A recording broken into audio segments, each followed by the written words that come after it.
A very warm good evening. Welcome and namaskar to everyone present here. Today I'll tell you a moral story for kids from Ramayana.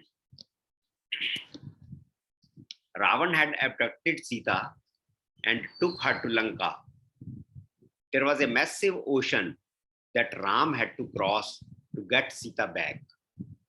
The entire Vanasena and all the animals started helping Lord Ram to make a bridge that would take them to Lanka. Ram was deeply moved by the dedication and passion of his entire army. He noticed that a tiny squirrel was also working tirelessly. The squirrel picked up tiny stones in her mouth and kept putting them near the boulders. The squirrel's enthusiasm was destroyed by a monkey when he made fun of her, saying that she should stay away from the boulder or she would get crushed. Seeing the monkey laugh, all other animals also started making fun of the little squirrel. The squirrel was hurt and started crying. The upset squirrel went running to Ram and complained about the whole incident. Ram assembled everyone and showed them how the pebble thrown by the little squirrel was connecting two boulders. He also stated that no contribution is small or big. What matters is the intent and devotion. Appreciating the hard work and effort of the squirrel, Ram lovingly stroked the squirrel's back. The gentle stroke left 3 stripes on the squirrel's back. It is believed that before this incident, squirrels did not have stripes on their bodies. With these few words, I hand over it to Mr. V.N. Raiji to please start his discourse. Sir, please unmute कर लीजिएगा.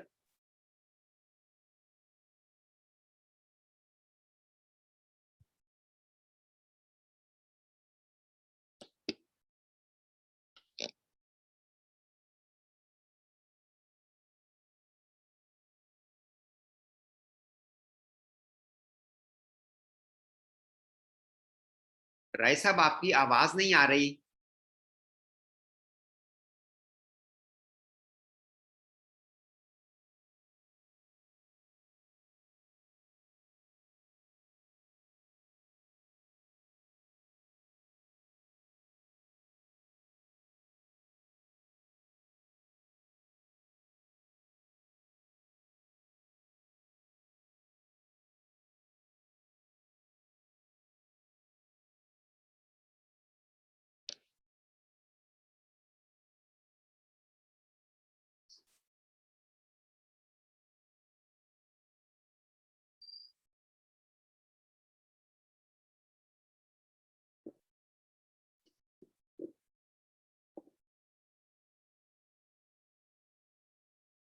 Sir एक बार rejoin कर लीजिए मेरे.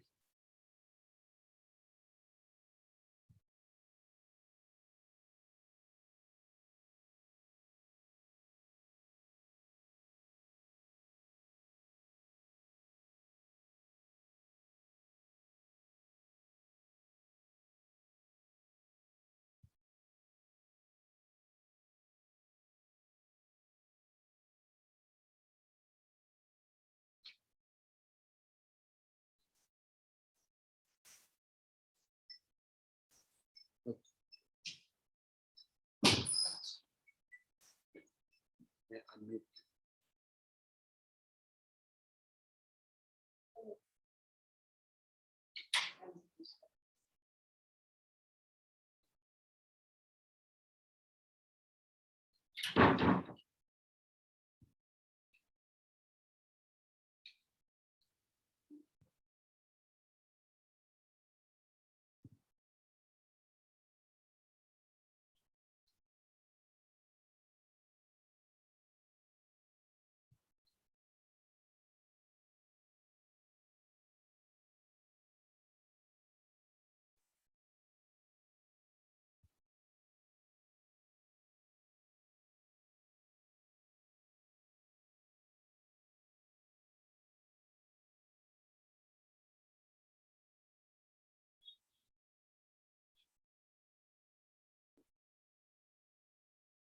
Sir meeting एक बार rejoin कर लीजिए आप।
सर अनम्यूट करिएगा।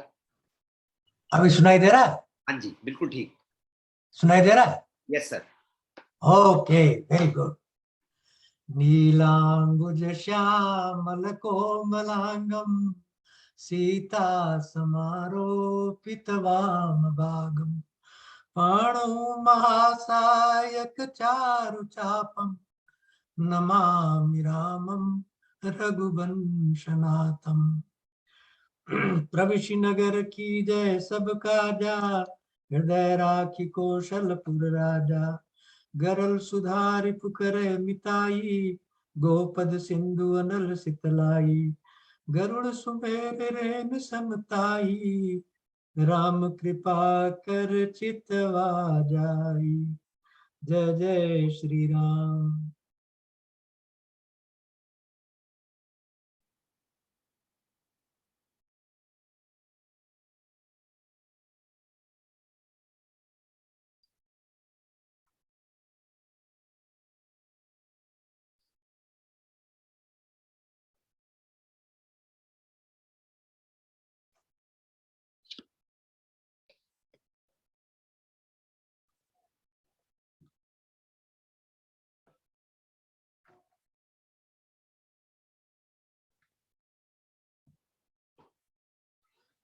आज बहुत इंपॉर्टेंट कथा है। क्या है ये?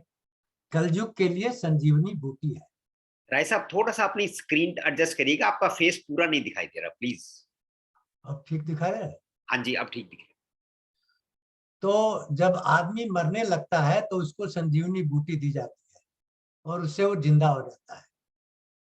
तो आज की कथा कलयुग की संजीवनी बूटी है।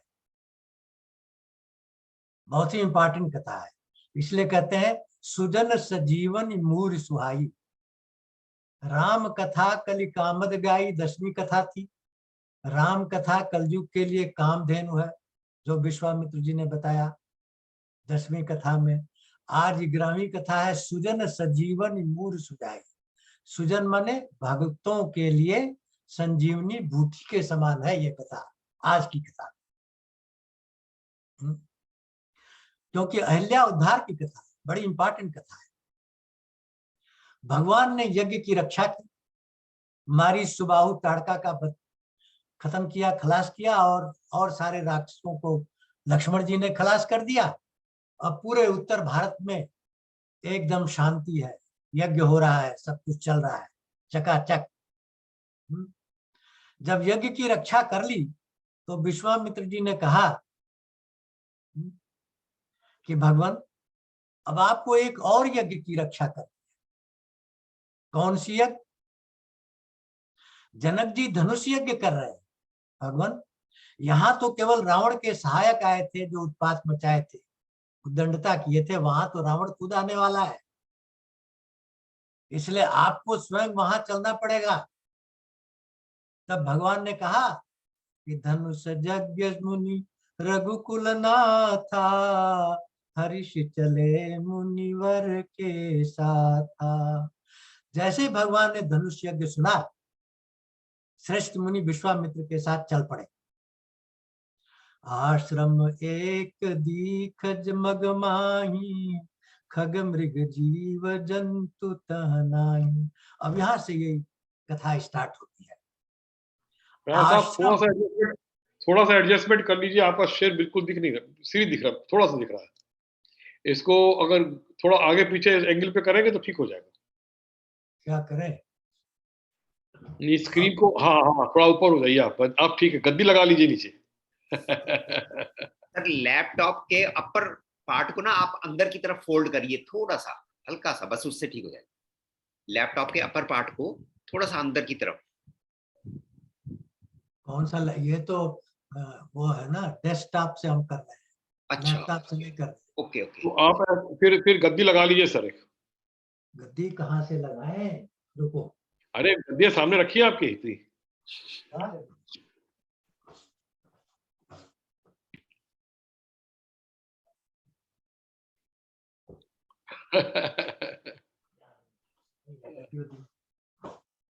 चलिए फिर हम खड़े होकर के करते हैं। दीक्षित साहब आपकी 2 डिवाइसेस आ रही हैं। हाँ, कहाँ 2 डिवाइस?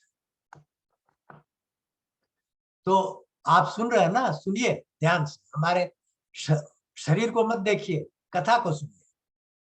तो विश्वामित्र ने जब कहा कि यज्ञ की रक्षा करने चलना है जनकपुर में, भगवान तुरंत तैयार हो गए। और ये जो आखिरी लाइन, दूसरी लाइन है, उसकी व्याख्या बड़े आध्यात्मिक तरीके से की जाए। जो साधारण मनुष्य है, रामचरितमानस को जब पढ़ता है तो उसकी समझ में जो आता है वो आध्यात्म से बिल्कुल परे होता है। ये आज अहिल्या उद्धार में आपको बताया जाएगा कि आश्रम एक दीख जगमाई। हाँ, कि रास्ते में एक आश्रम दिखा, ये इसका साधारण अर्थ है। और खगमृग जीव जंतु तह नाही, न तो वहां पक्षी थे, न जानवर थे, न मनुष्य, कुछ नहीं था, ये साधारण अर्थ है। अब इसका आध्यात्मिक अर्थ सुनिए। एक क्या है? ए माने विष्णु, ब्रह्मा विष्णु महेश में ए।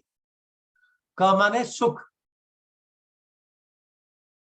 विष्णु को जिससे सुख मिलता है वो कौन है? परमपिता परमात्मा भगवान राम। तो एक आया है राम के लिए। तो आश्रम किसने देखा? केवल राम ने देखा, और किसी ने नहीं देखा।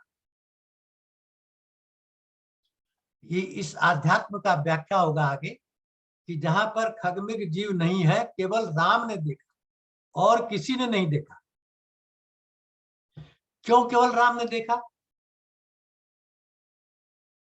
क्योंकि इसके पीछे कथा है। ये अहिल्या कौन है? गौतम ऋषि की पत्नी है।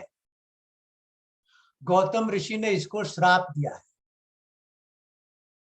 क्या श्राप दिया है? वात भक्षा निराहारा तपयंती भस्मशायिनी अदृश्या सर्वभूतानाम एन अस्मिन व्यवस्यसि। श्राप दिया कि वात भक्षा, केवल हवा का भक्षण करेगी, निराहारा, और कोई आहार नहीं करेगी, तपयंती भस्मशायिनी। अब देखिए, भस्म तो होता है राख, चीज जल जाती है तो राख बच जाती है। अब इसका साधारण अर्थ लगाएगा कि भस्मशायिनी, राख में निवास कर, शयन करती। ये गलत है। ये साधारण मनुष्य इसकी व्याख्या करेगा। आध्यात्मिक मनुष्य क्या व्याख्या करेगा? जो संस्कृत जानता है। अश्व माने पत्थर, और भ माने प्रभा, प्रभावान पत्थर की शिला में जो निवास कर रहे, राख में निवास नहीं कर रहे। तो ये फर्क है साधारण अर्थ में और आध्यात्मिक अर्थ में। इस 11वीं कथा में हर एक चीज की आध्यात्मिक व्याख्या जब होगी तो आपको पता चलेगा कि रामचरितमानस एक विलक्षण ग्रंथ है। अदृश्या सर्वभूता नाम, गौतम ऋषि ने कहा कि सभी भूतों से अदृश्य रहेगी, कोई भी ब्रह्मा की बनाई हुई चीज इसको नहीं देख पाएगा। इस आश्रम में निवास करेगी, केवल वायु का भक्षण करेगी, आहार कुछ नहीं लेगी, प्रभावान शिला में निवास करेगी और किसी द्वारा नहीं देखी जाएगी।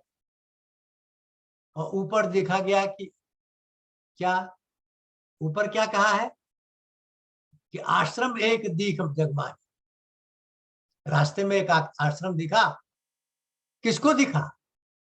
जब गौतम जी ने कहा ये नहीं देखी जाएगी तो दिखा किसको?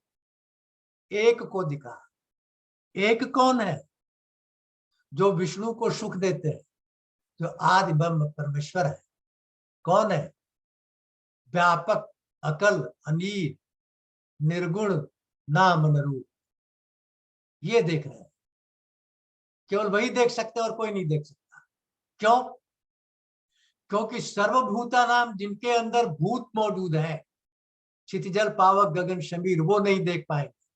और राम के अंदर ये मौजूद नहीं है। राम का शरीर इन चीजों से नहीं बना है। समझने की कोशिश करिए, बहुत ही गूढ़ ग्रंथ है ये। राम का शरीर इन पंचभूतों से नहीं बना है। राम का जन्म नवमी को क्यों हुआ?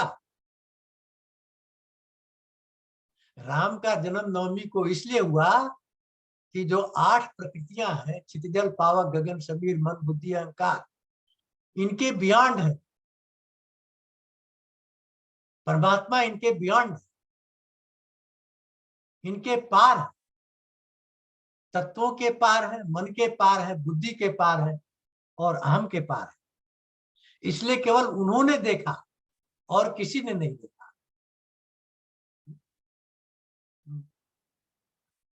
तो गौतम ऋषि ने कह दिया था कि जो ब्रह्मा की बनाई हुई एंटिटी है वो तुम्हें नहीं देख पाएगी। आश्रम एक दीख जगमाए। अदृश्या सर्वभूता नाम है ज्ञान। ब्रह्मा जी की रची हुई चीज तुम्हें नहीं देख पाएगी। और ब्रह्म क्या है? सर्वभूतात्मा, भूतात्मा, तत्वों के अंदर नहीं है, तत्व उसके अंदर है। सांख्य योग में जब हमने गीता का प्रवचन किया था तो आपको बताया था कि ब्रह्म की 2 आकृतियां हो गई, एक प्रकृति और एक पुरुष। ब्रह्म ही बना। तो प्रकृति और पुरुष ब्रह्म को नहीं जान सकती, क्योंकि ये तो कार्य है। कार्य कारण को नहीं जान सकता, कारण कार्य को जानेगा। तो ये कारण है, इसलिए इन्होंने देखा। सब भूतों की दूसरा है कि सर्वभूता नाम शब्द में गौतम मुनि ने कहा कि जिसमें भूत विद्यमान है, क्षतिजल पावक, जिससे शरीर बना है, वो नहीं देख पाएगा। तो क्या भगवान का शरीर इससे बना है? नहीं। कैसे? आप जाइए, अवतार जब होता है, विप्रधेनु सुर संत हित लीन मनुज अवतार। कौन अवतार लिया? निज इच्छा निर्मित तनु माया गुण गोपाल। इन दोनों चौपाइयों का अर्थ साधारण मनुष्य जो समझता है वो है नहीं। आप समझेंगे कि अपनी इच्छा ने भगवान ने अपना शरीर बनाया है। गलत। क्यों गलत? क्योंकि भगवान की परिभाषा क्या है? व्यापक, अकल, अनीह, निर्गुण, नामन रूप। अनीह, अनीह माने इच्छा रहित। भगवान के अंदर इच्छा नहीं है। क्यों भगवान के अंदर इच्छा नहीं है? क्योंकि इच्छा बुद्धि के द्वारा होती है। अगर बुद्धि नहीं है तो इच्छा नहीं होगी। और भगवान 8 प्रकृतियों के बियॉन्ड, बुद्धि के बियॉन्ड है, इसलिए उनमें इच्छा नहीं हो सकती। साधारण मनुष्य कहेगा कि भगवान ने अपनी इच्छा से शरीर बनाया, ये गलत है। क्योंकि भगवान के अंदर इच्छा होती ही नहीं। तो जब भगवान के अंदर इच्छा होती नहीं तो कैसे इच्छा से मनुष्य? तो निज इच्छा को साधारण मनुष्य सोचता है भगवान की इच्छा। गलत। निज आया है निजता के, जो भगवान के भक्त हैं उनके लिए निज आया है। निजा नाम, भक्तों की इच्छा के अनुरूप भगवान शरीर धारण करते हैं, अपनी इच्छा के अनुरूप नहीं। कौशल्या और दशरथ भगवान को मांगे जब दर्शन हुआ था, नील सरोवर नीलमणि नील नीर श्याम लाजत तन सेवा में कोटि कोटि सतकाम। जब दर्शन दिए थे तो क्या कहा, आप जैसा पुत्र चाहिए। तो कौशल्या के मांगने पर भगवान ने शरीर धारण किया, अपनी इच्छा से नहीं, निज की इच्छा से। कौशल्या और दशरथ, मनु और शत्रुपा की इच्छा से शरीर धारण किया। जितने भी अवतार हुए हैं उसके कारण कुछ और है, उन कारणों से अवतार, भगवान की इच्छा से नहीं हुए। भगवान इच्छा रहित है। यहां कह रहे हैं विप्र धेनु सुर संत हित। किसके लिए? विप्र ब्राह्मण, धेनु गैया, सुर देवता संत, इनके लिए अवतार हुआ। अपनी इच्छा से अवतार नहीं हुआ, इनकी इच्छा से अवतार हुआ, इनके हित के लिए अवतार हुआ। निज इच्छा निर्मित तन, अपने निज जनों की इच्छा के अनुसार शरीर का निर्माण हुआ। अब तनु तो होता है शरीर, लेकिन फिर यहां गलत हो जाएगा। साधारण मनुष्य तनु शरीर समझता है, लेकिन तनु का अर्थ होता है सूक्ष्म। तनु का अर्थ होता है सूक्ष्म। जो व्यापक ब्रह्म है वो सूक्ष्म अपने को छोटा बनाता है। बालक बन के कौशल्या के यहाँ आया है तो व्याप्त, पूरे ब्रह्मांड कण-कण में व्याप्त है, व्यापक है। वो व्याप्त बन गया, छोटा बन गया, सूक्ष्म बन गया। क्यों सूक्ष्म बना? क्योंकि मनु शत्रुपा चाहते थे। मनु शत्रुपा की इच्छा के अनुरूप सूक्ष्म बन गया बालक। जो माया और गुणों के पार है वो बन गया। तो विप्रधेन सुरसंत हित लीन मनुज होता, अपनी इच्छा से नहीं, इनकी इच्छा से शरीर का निर्माण हुआ। क्यों? क्योंकि इच्छा से जो शरीर बनेगा वो मिटेगा।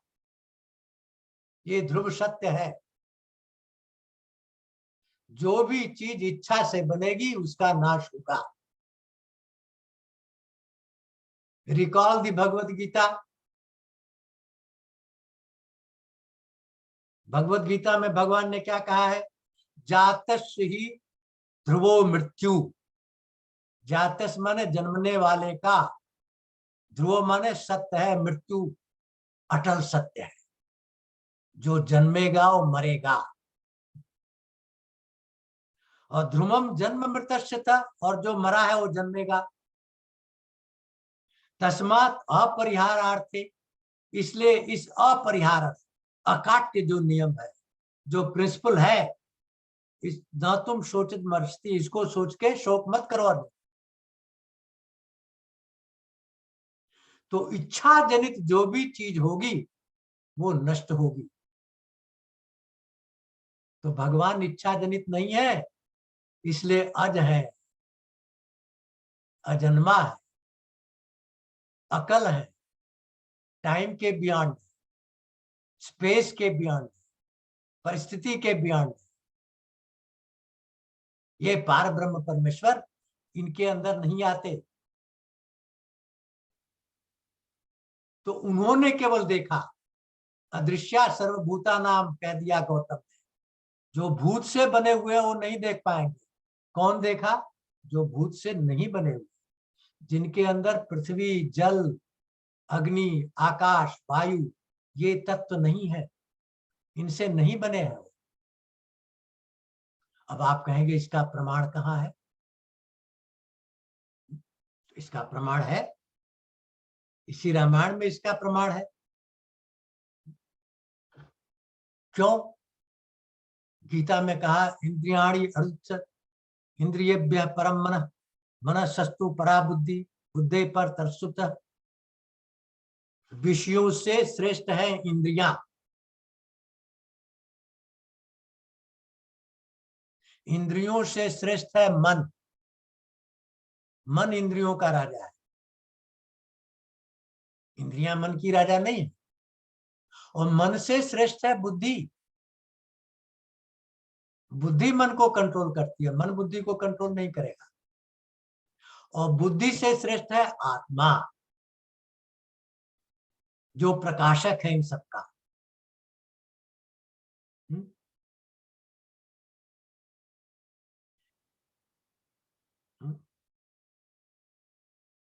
सो निज इच्छा निर्मित तनु माया गुण गोपार, निज निज जनों की इच्छा के अनुसार बने। अयोध्या कांड आएगा तो लक्ष्मण गीता में लक्ष्मण ने भी निषाद राज को बताया है यही चीज। क्या कहा है? भगत भूम भूसुर सुर भी सुरहित लाख कृपाल, करत चरित धरि मनुजतन सुनत मिटहि जग जाल। जब निषाद राज कहते हैं कि कैकेयी महादुष्टा है, लक्ष्मण जी कहते हैं गाली मत दो, कोई दुष्ट नहीं है, कोई सज्जन नहीं है। कौन है? भगत भूम भू सुर सुर भी सुरहित लाग कृपाल, पार ब्रह्म परमेश्वर राम जो है क्यों आए? भक्तों के लिए, भूमि के लिए, ब्राह्मण के लिए, गैया के लिए और देवता के हित के लिए। और करत चरित धरि मनुजतन, मनुष्य का चरित्र कर रहे हैं, जिसको सुन करके जगजाल से छुट्टी मिल जाती है। तो इसलिए यहां पर जो कहा गया कि निज इच्छा निर्मित तनु और अदिश्या सर्वभूता नाम, इसको समझिए कि केवल भगवान ही देख पाए आश्रम को, मुनि भी नहीं देख पाए और जितने भूता नाम है कोई नहीं देख पाया, क्योंकि जो 8 प्रकृतियों से बना है उस आश्रम को नहीं देख पाएगा, ये गौतम ऋषि ने कह दिया है। और ये जो पार ब्रह्म परमेश्वर है, जब इन्होंने शत्रुपा और मनु को दर्शन दिया, नील सरोरु नीलमणि नील नीलधर श्याम, लाज तन शोभा निरत कोट कोट काम। ये क्या है? ये इनका शरीर है। कैसा? वंशी विभूषित करा नवनील दाबा, पीतांबरा दरुण बिंब फला धरुष्टा, पूर्णेन्दु सुंदर मुखा अरविंद नेत्रा, कृष्णात् परम तत्व हम न जाने। श्रुति कह रही है मैं कृष्ण को नहीं जान सकती, तत्व के बियॉन्ड है। हालांकि बंशी बजा रहे, बंशी विभूषित, नवनील दाभा, माखन खाते, पीतांबर धारण किए, पूर्ण चंद्र के समान मुख है, अरविंद नेत्रा, कृष्णात् परम तत्व हम जाने। क्यों? क्यों? श्रुति कहती है ब्रह्म का शरीर आकाश की तरह नीला है, ब्रह्म आकाश की तरह सब जगह व्याप्त है।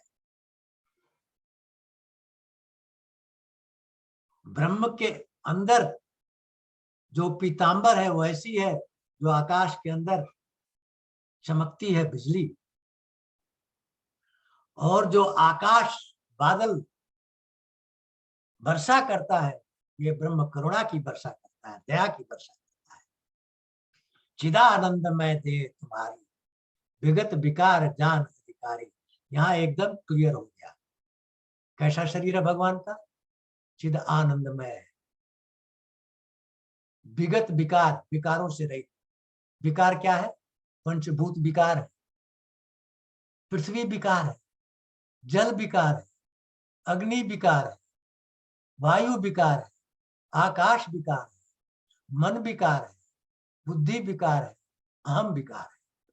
इसके बियॉन्ड है इनकी शरीर।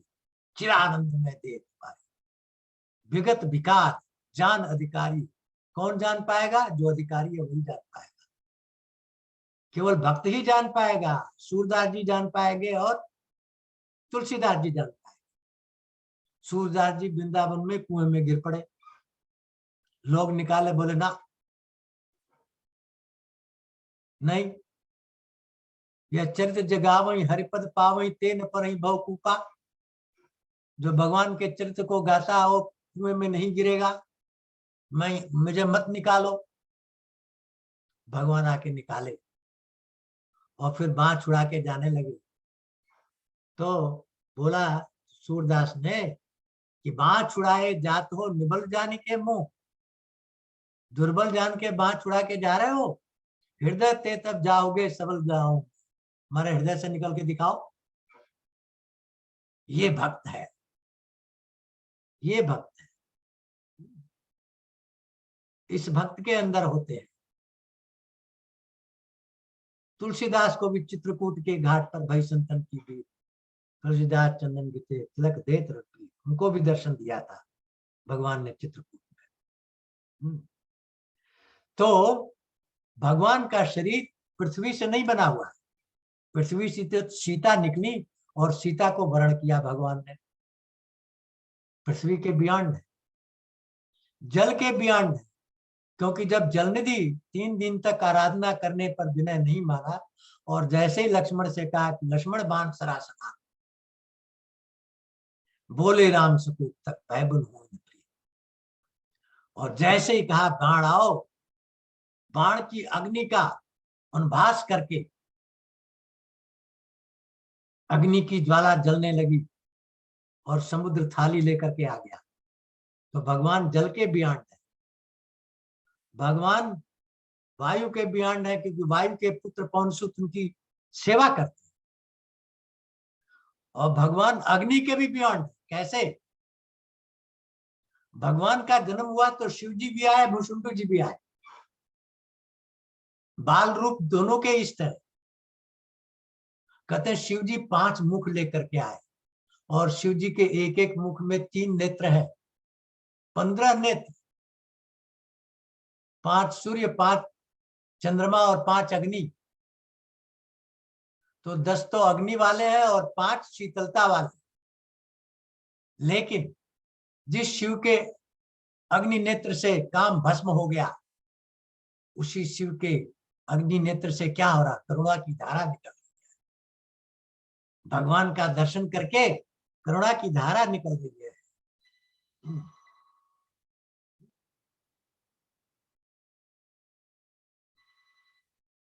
राम रूप नक्षिक सुभग 12 बार निहार, तुलक गात लोचन सजल उमा समेत पुरार। ये आया है। इसलिए अग्नि के बियॉन्ड है। नैनम छिन्दन्ति शस्त्राणि नैनम दहति पावक, न चेनियम क्लेमतापो न शोषयति मारुतः। वायु के बियॉन्ड है, आकाश के बियॉन्ड है। इसलिए चिदानंद में दे तुम्हारी, क्योंकि पार्वती ने पूछ दिया कि हनुमान जी ने लंका जलाई तो खुद क्यों नहीं जल गए? शंकर जी ने कहा मां मूर्खो, पत्थर की बेटी हो ना, पत्थर जैसी बुद्धि है। ताकर दूत अनल जही सिरजा, जरा न सोते ही कारण गिरजा। गिरजा वर्ड यूज किया है, पार्वती नहीं, गिरिजा, पत्थर की बेटी। जिसके दूत हैं, जिन्होंने अग्नि को उत्पन्न किया, उसके दूत हैं, वो कैसे जल सकते हैं? इसलिए अग्नि ने नहीं जलाया। तो आश्रम एक दीख जगमाए, खगमृग जीव जंतु तहनाए। केवल भगवान को आश्रम दिया। अब देखिए दूसरा जो पाठ है, खगमृग जीव जंतु तहनाई। आप कह रहे वहां पक्षी नहीं है, जानवर नहीं है, जीव नहीं, ये साधारण व्याख्या है। आध्यात्मिक व्याख्या इसके बियॉन्ड है। समझिए क्या है। ख ग, ख माने आकाश, ग माने गमन। आकाश में गमन करे कौन है? ब्रह्म ज्ञानी। ब्रह्म ज्ञानी नहीं है वहां। मृग पृथ्वी में गमन करे।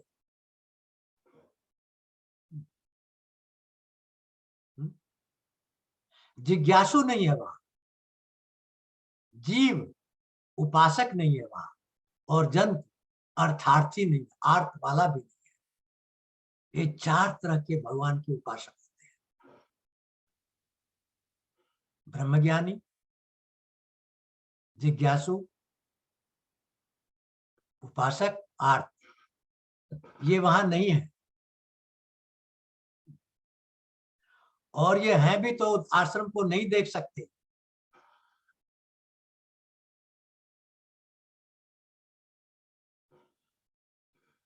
अब भगवान ने जब शिला को देख लिया तब भगवान एक लीला करेंगे। क्या लीला करेंगे कि पूछा मुनि शिला प्रभु देखी, सकल कथा मुनि कही विषेखी। विश्वामित्र जी से शिला देखने के बाद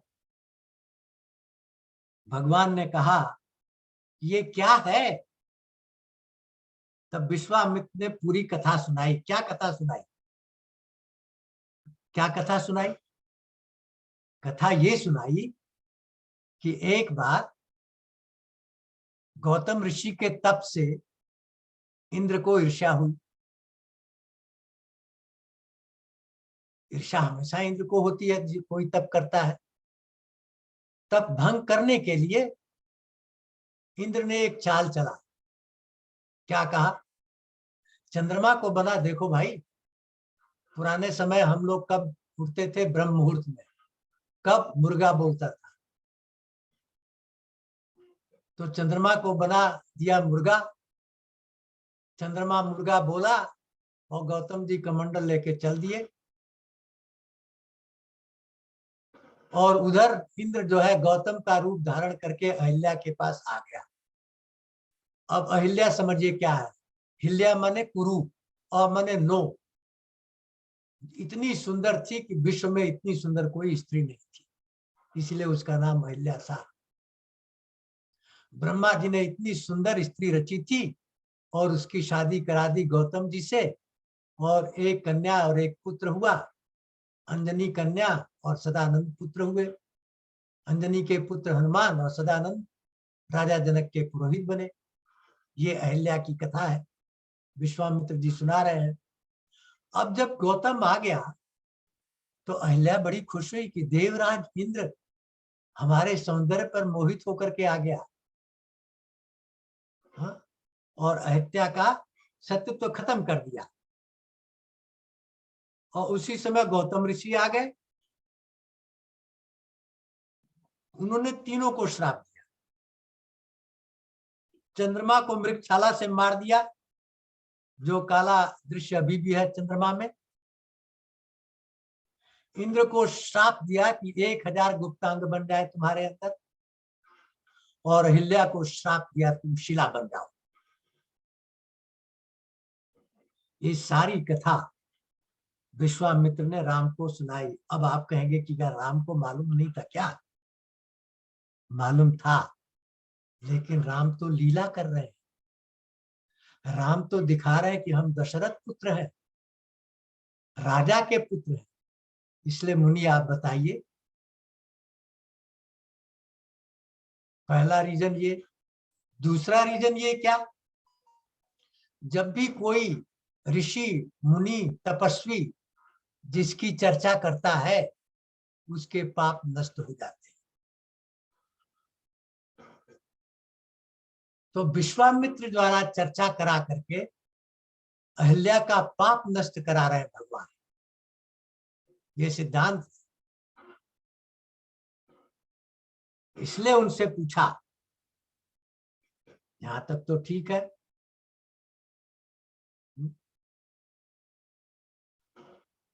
और इन दोनों कथाओं के बाद अब विश्वामित्र जी कह रहे हैं कि ये आपके चरण कमल की रज चाहते हैं। अब देखिए, विश्वामित्र ने कथा सुनाई, उसके पहले ही उसका पाप नष्ट हो गया था। क्यों?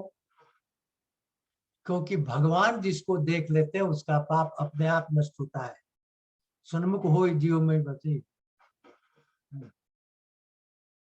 जैसे ही जीव मेरे सामने आता है करोड़ों जन्मों के पाप नष्ट हो जाते हैं। तो राम ने देखा शिला को, पाप नष्ट हो गया। अब श्राप नष्ट होगा कैसे? भगवान के चरण रज से।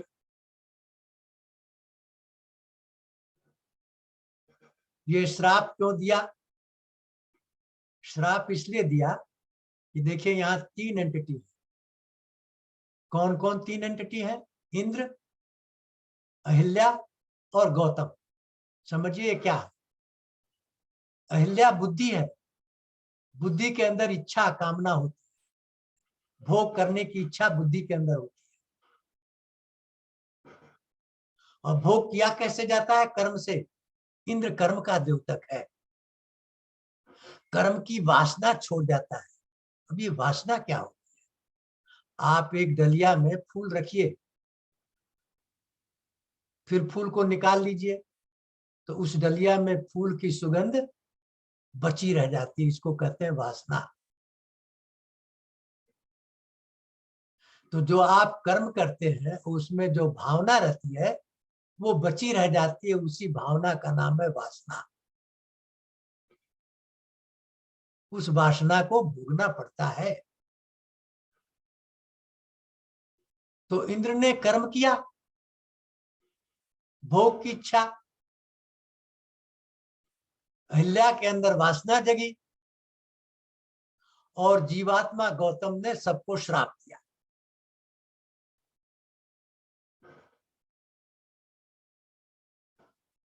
तो अब प्रश्न ये उठता है कि भगवान ने देखा तो पाप नष्ट हो गया, श्राप कब नष्ट होगा? जब भगवान के चरण रज होंगे। क्यों? क्यों? रज से रह, सात्विक, राजसिक, तामसिक। राजसिक प्रवृत्ति से ही पाप होता है, कर्म होता है, इच्छा होती है, और वो जाएगी रज से, रज को मिटा देगी भगवान की जो चरण रज है। पाप मिट गया देखने से, श्राप मिल जाएगा चरण रज से, और ताप मिल जाएगा, भगवान का पैर इतना ठंडा है कि जो शिला प्रभावान हो रही है उसका ताप भी मिट जाएगा। तो तीनों चीजें। तो लक्ष्मण ने पूछा, आप ये कर क्यों रहे हो? आप क्यों अहिल्या का उद्धार कर? भगवान ने कहा, लक्ष्मण तुम मूर्ख हो। क्यों? अहिल्या में ल्या है ना, ल्या, कौशल्या में भी ल्या है, मेरी माँ में भी ल्या है, अहिल्या में भी ल्या है, इसलिए अहिल्या में मैं अपनी माँ कौशल्या को देख रहा हूं। क्यों? क्योंकि जो पर नारी ने देखी, रघुकुल वंश का नियम है कि दूसरी नारी को देखता ही नहीं। तो वो अहिल्या को नहीं देख रहे हो, कौशल्या को देख रहे हो। अहिल्या माँ का दर्शन।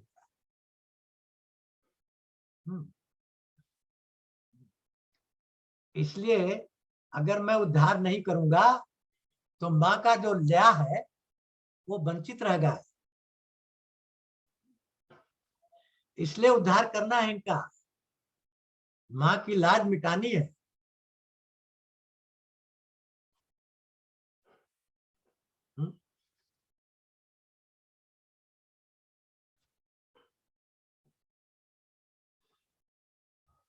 अब विश्वामित्र ने जब ये समझ लिया, तब विश्वामित्र ने कहा, चरण रज चाहती है, आप इसका उद्धार करिए।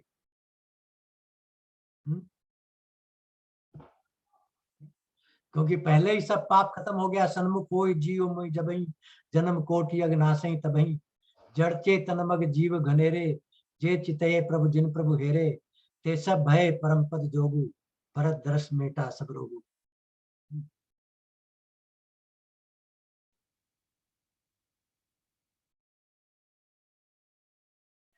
अब देखिए एक और बड़ा गूढ़ रस है रामचरितमानस का। यश रामम न पश्येतु यम च रामो न पश्यति, निंदितै सर्वलोकेषु स्वत्व आपत्तेन विगर्ते। सुनिए इसको बड़े ध्यान से। यश्च रामम न पश्यति, जो राम का दर्शन नहीं करता, राम का भजन नहीं करता, राम का जाप नहीं करता,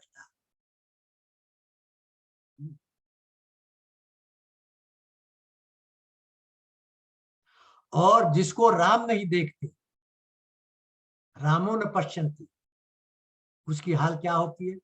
निंदिता सर्वलेख, पूरे विश्व में उसकी निंदा हो। स्व आत्म विगरहते, अपनी आत्मा भी उसको कोसेगी।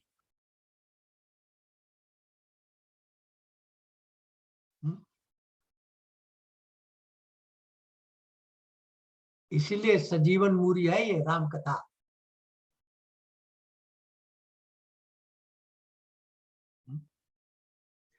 अब कौन नहीं राम को देखता, कौन नहीं राम को भजता? मुकुर मलिन अरु नयन विहीना, राम दूधे कहीं किन दीना। जिनका मन विकारों से भरा है, ईर्ष्या, द्वेष, क्रोध, लोभ, मद, मत्सर,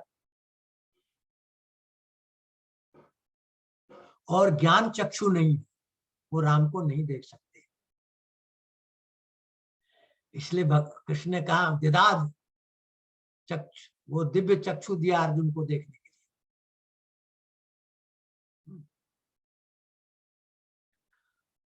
अब मुनि ने पूरी कथा सुना दी अहिल्या की।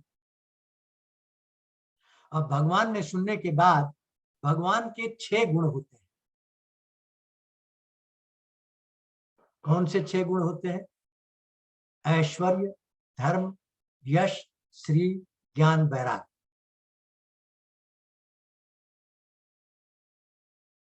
गई बहोर, गरीब निवाजू, सरल सबल साहिब रघुराजू, यही 6 इसमें भी है।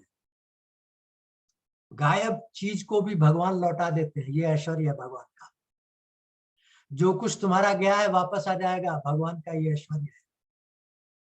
गरीब निवाजू, दीनों पर दया करते हैं भगवान, भगवान की दूसरी क्वालिटी। सरल है भगवान, तीसरी क्वालिटी। सबल है, चौथी क्वालिटी। सबके मालिक है, सबके हृदय में वास करने वाले हैं।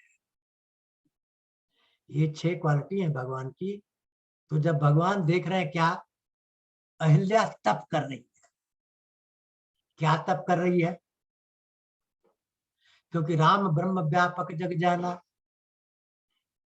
व्यापक है, सब जानते हैं। अहिल्या शिला के अंदर तप कर रही है, और तप भी किस क्या कर रही है? सीता का कर रही है, क्योंकि शिला पृथ्वी के अंदर है। और ये किसी को दिखाई नहीं दे रहा है। अब देखने का भी जरा सिद्धांत देखिए, आध्यात्म का। देखने के भी 6 सिद्धांत। क्या नहीं दिखता है? जो बहुत दूर हो वो नहीं दिखता है। हम यहां बैठे हैं, मिथिला की गलियों को नहीं देख सकते, दूर है। और दूसरा, जो बहुत समीप है वो भी नहीं दिखता। आंख मेरे बहुत समीप है, मैं आंख को नहीं देख सकता। और तीसरा, अगर इंद्रिय नहीं है तो नहीं देख सकते, आंख नहीं है तो नहीं देख सकते। और चौथा, ये सब कुछ है, मन विचलित है, उद्विग्न हो गया है मन, तब भी नहीं देख सकते। और पांचवा, इतनी सूक्ष्म है कि दिखाई नहीं दे रही है। और छठवां, व्यवधान आ गया, आंख है लेकिन आपके आगे कुछ व्यवधान हो गया। और सातवां, ढक गई, जैसे तारे सूर्य से ढक गए। और आठवां, समान चीज नहीं दिखती, 50 दाने सर्दियों के और 1 दाने अलग सरसों, उसमें आप उसको अलग नहीं कर सकते। ये 6 चीजें जिससे आप देख नहीं पाते, देखने का व्यवधान है।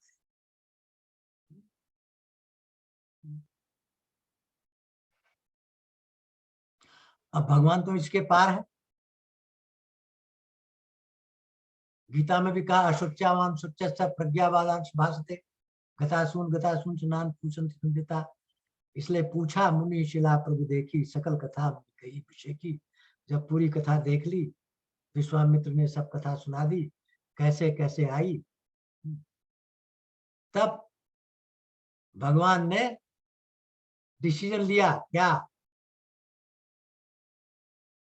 कि गौतम ने तो कह दिया, भात भक्षा निराहारा तपयंती भस्मशायिनी अदृश्या सर्वभूतानां। अब भगवान ने देख लिया तो भगवान इसको तारेंगे। क्यों तारेंगे? क्योंकि इनको इनको कौशल्या दिख रही है, माता दिख रही। गौतम नारी शाप बस उपल दे धीर, चरण कमल रज चाहती कृपा करो रघुवीर। विश्वामित्र जी प्रार्थना कर रहे हैं, याचना कर रहे हैं, शाप के कारण शिला में पड़ी हुई है, आपके चरण रज को चाहती है, आप इसको अपना चरण रज दीजिए रघुवीर। विश्वामित्र जी कहते हैं रघुवीर। और विश्वामित्र ने रघुवीर क्यों कहा?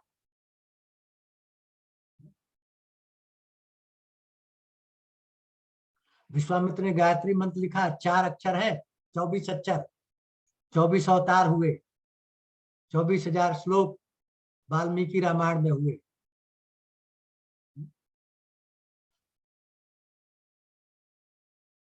अब इसकी बुद्धि जो है विकारों से भर गई थी। अहिल्या की बुद्धि को सात्विक करना है। सात्विक बुद्धि कब होती है? प्रवृत्ति च निवृत्ति च कार्य अकार्य भया भय बंधम मोक्षम चया वृत्ति बुद्धि सा पार सात्विकी। जिस बुद्धि में क्या करना है क्या नहीं करना है,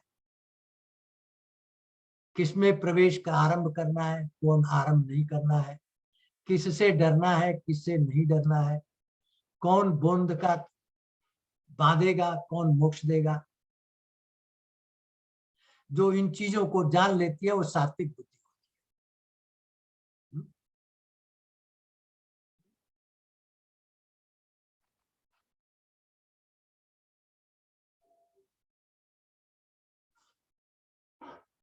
अब जब चरण कमल की रज चाहती है अहिल्या, और इन्होंने अपनी तरफ से भी विश्वामित्र ने कह दिया, क्यों चरण कमल चाहती है? क्योंकि बुद्धि विकृत हो गई थी उसकी बुद्धि को शुद्ध करना है चरण रज से। कैसे बुद्धि शुद्ध होती?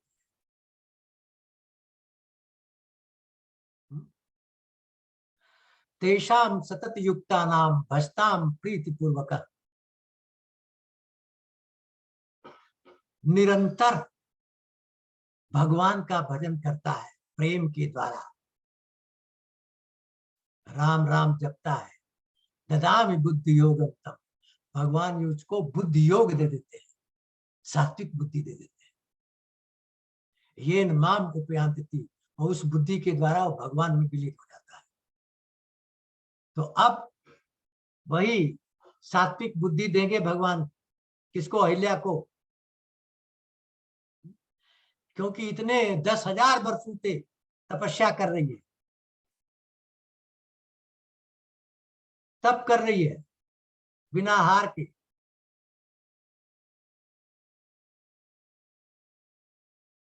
इसलिए अधिकारी बन गई किस चीज का? सात्विक बुद्धि प्राप्त करने की।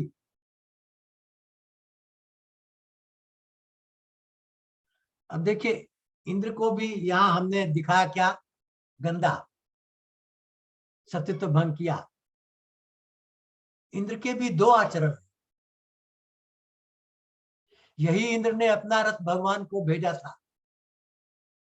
वहां क्या आचरण था? भगवान की उपासना। भगवान का उपासक था।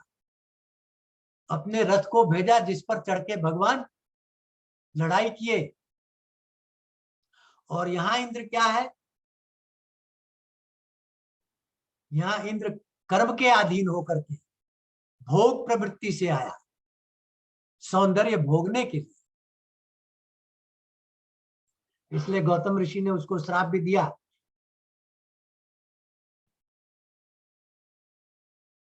अब भगवान को भी प्राप्त करने के तरीके हैं। कैसे? रावण सीता को प्राप्त करना चाहते हैं,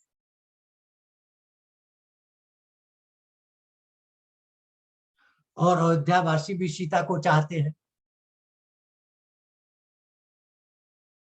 अयोध्यावासी को सीता मंगल करण के रूप में मिलती है और रावण को काल रात्रि के रूप में मिलती है। क्यों? समझिए, जब अयोध्यावासी सीता जी को चाहते हैं तो राम के माध्यम से सीता को चाहते हैं। राम जाकर के ब्याह करके सीता को लाए।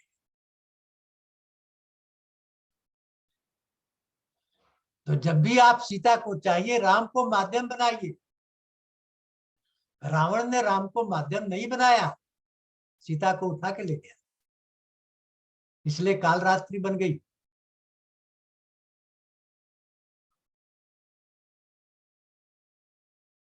अब राम को सुपनफा भी चाहती है और राम को मिथिला की औरतें भी चाहती, लेकिन सुपनखा सीता को डरा करके चाहती है, इसलिए नाक कान कट गया। और मिथिला की औरतें राम का सुंदर रूप का वर्णन करके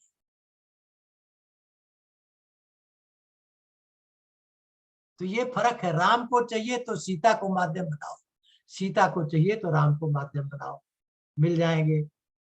एक दूसरे के माध्यम के द्वारा ही मिलते हैं।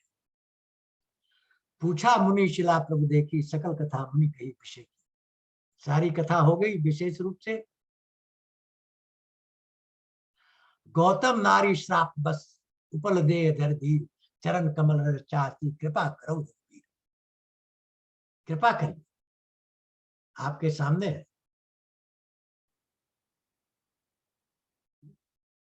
रघुवीर है। और विश्वामित्र ने कहा आप त्याग वीर भी हैं, दया वीर भी हैं, विद्या वीर भी हैं, पराक्रम वीर भी हैं और धर्म वीर भी। त्याग वीर कैसे हैं? पूरा अयोध्या का राज त्याग दिया, दान दे दिया, दान वीर। और आप दया वीर भी हैं, दया करते हैं।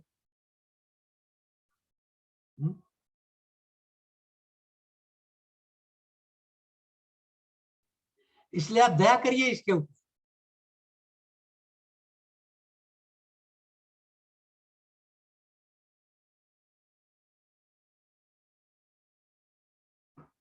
जब विश्वामित्र ने प्रार्थना की कि दया करिए इसके ऊपर, तब भगवान ने प्रार्थना को स्वीकार किया।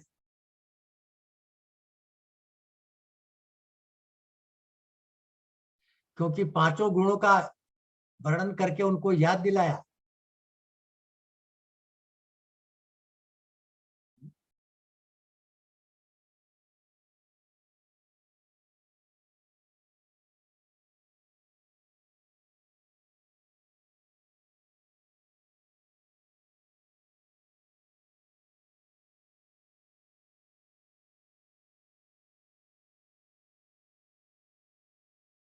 और भगवान ने शिला पर अपना चरण रज रखा तो अहिल्या ने कहा अतिशय बड़ भागी, चरण न लागी, जुगत नयल जलधार।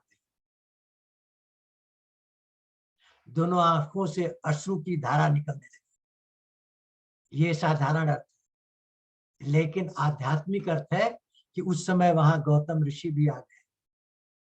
गौतम ऋषि के आंख से भी आंसू निकल रहे हैं और अहिल्या के आंख से भी आंसू निकल रहे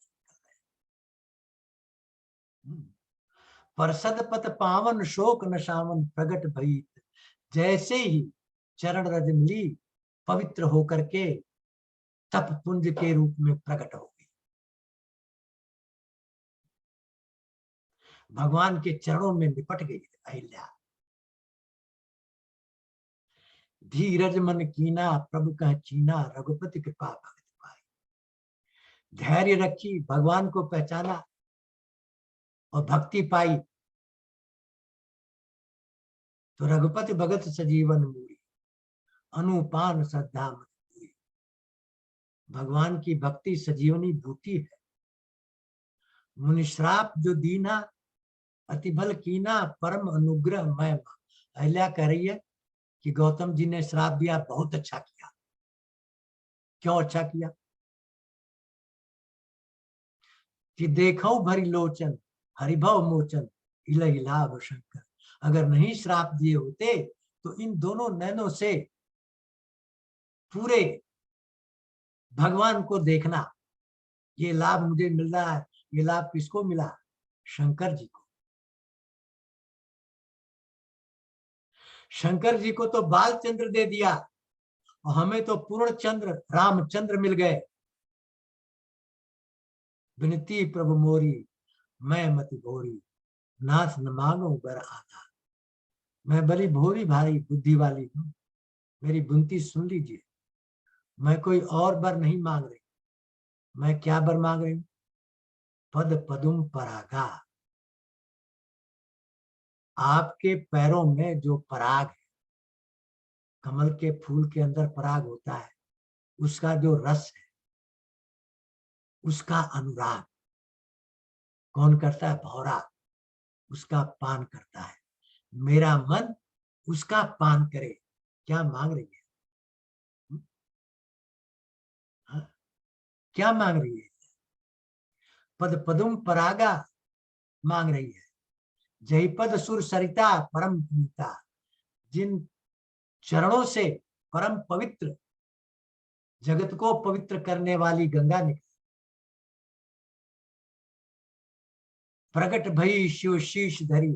जैसे प्रकट हुई शिव ने अपने सर में धारण कर लिया। सोई पद पंकज वही कमलवर चरण, जही पूजत अज मम सिर धरे कृपाल होती। जिसको ब्रह्मा विष्णु पूजा करते हैं, उसको मेरे ऊपर कृपा करके आपने रखा, मेरे सर पर।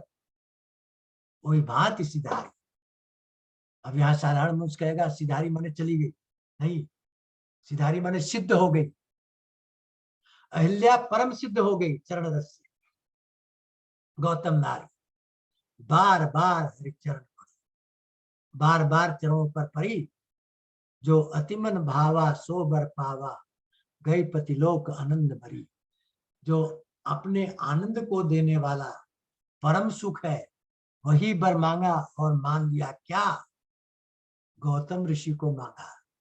लेकिन गौतम ऋषि तो 90 साल के हो गए, अहिल्या तो चकाचक 16 साल की है। तो भगवान से कहा नहीं नहीं नहीं, इनको हमारे अनुरूप बनाओ। तो भगवान ने उनको भी 20 साल का बना दिया और उनके साथ उनके लोक में चली गई। जो अतिमन भावा सो बर पावा, गई पतिलोक आनंद भरी। आनंद से गौतम ऋषि के साथ उनके लोक में चली गई। ये क्या है? सुजन सजीवन सुहाई। भक्तों के लिए संजीवनी बूटी है ये कथा। क्या है ये? 10,000 साल तक तप किया, न खाया न पिया, प्रभावान शिला के अंदर रही, केवल राम राम जपा, राम सीता जपा, उद्धार हो गया। इसलिए हमको भी और कुछ नहीं करना है, राम जपना है। यही संजीवनी बूटी है कलयुग की। राम जपो, कुछ और करने की जरूरत नहीं है। जिसने राम जपा उसका उद्धार हो गया। इसलिए कलयुग की संजीवनी बूटी क्या है? जिस राम को देवरावा बाबा जपे, जिस राम को नीम करोड़ी बाबा जपे, और कुछ नहीं किए जिंदगी में, केवल राम। न ग्रंथ पढ़े, न शास्त्र पढ़े, न शास्त्रार्थ किए, न उपदेश दिए, केवल राम। संजीवनी बूटी है राम। जबकि तो देखो, एक ओंकार, वही राम, नानक का एक ओंकार, केवल उसी को जपो। इसलिए 11वीं कथा बड़ी विचित्र कथा है, सजीवन बूटी है। भक्तों के लिए संजीवनी बूटी है। मरते समय संजीवनी बूटी दी जाती है तो मरता हुआ आदमी जीवित हो जाता है। कलयुग के पापों को नाश करना चाहते हो तो केवल राम रूपी बूटी को जपो। यही इस कथा का सार है, संजीवनी बूटी। और यही ये कथा समाप्त होती है। प्रविक्ष नगर की जय सब काजा, हृदय राखी कौशलपुर राजा। गरल सुधा रिपु करे मिताई, गोपद सिंधु अनल शीतलाई, गरुण सुमेर रेन समताई, राम पाकर चितवा जाए। ये है विलक्षण इसके गुण, राम के, राम जपने के गुण।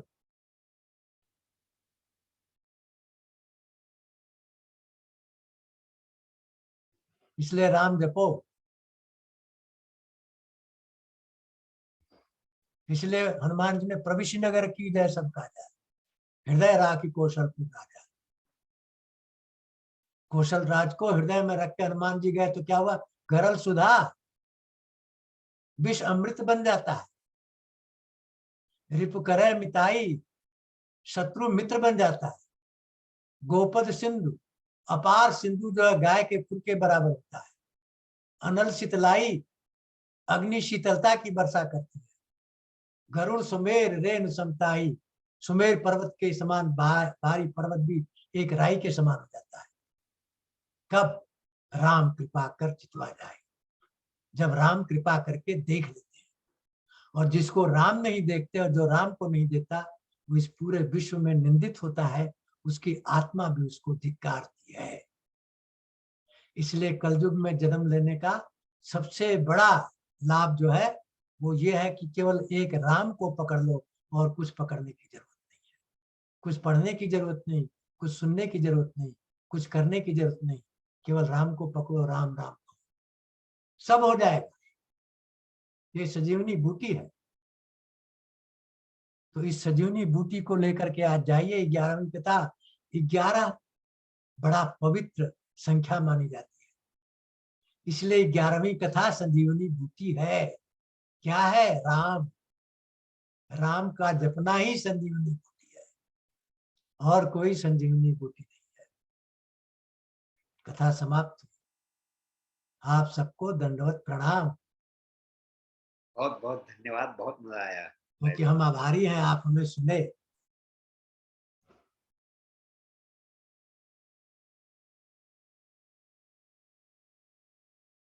हाँ जी सर, कोई कुछ कहना चाहेगा? तो देखिए, रामचरितमानस के जो साधारण अर्थ होते हैं वो अलग होते हैं, आध्यात्मिक अर्थ एकदम अलग होते हैं। आध्यात्मिक अर्थ किसको प्रकट दिखाई देता है?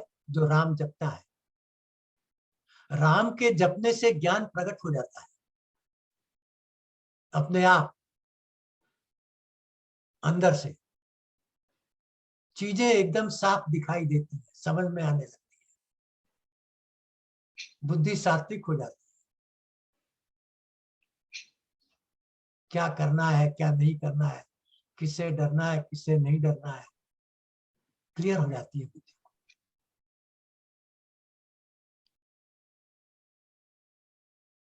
और आप देखें, जो भी कुछ उपलब्धि होती है सात्विक बुद्धि से ही होती है।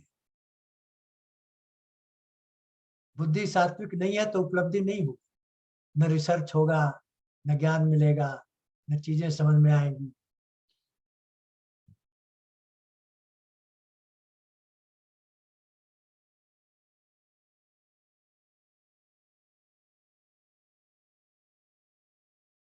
हाँ जी दीक्षित सर, कुछ कहेंगे?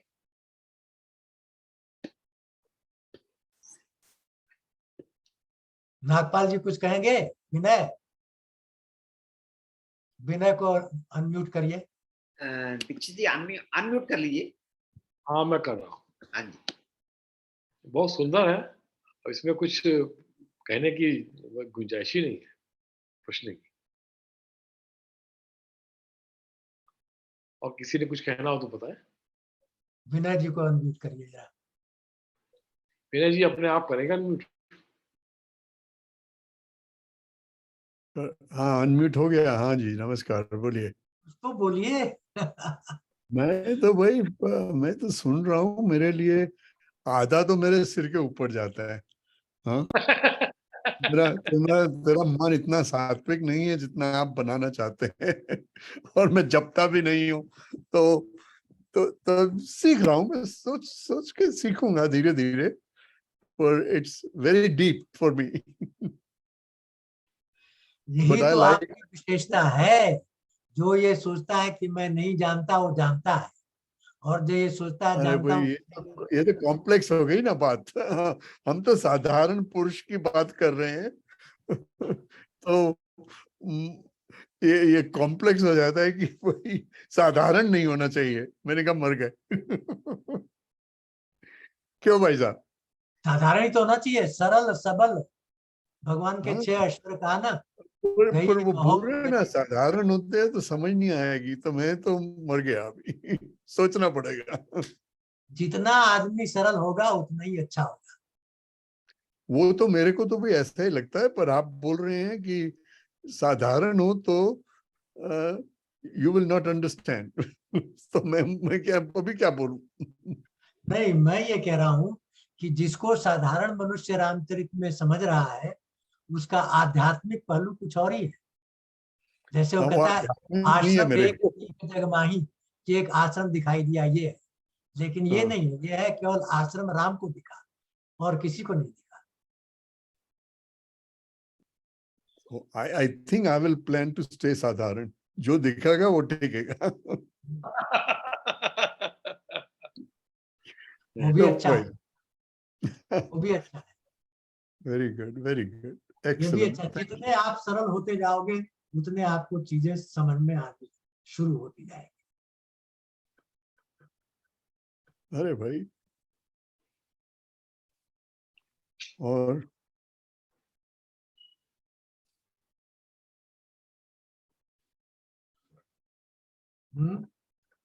और कुछ कहिए।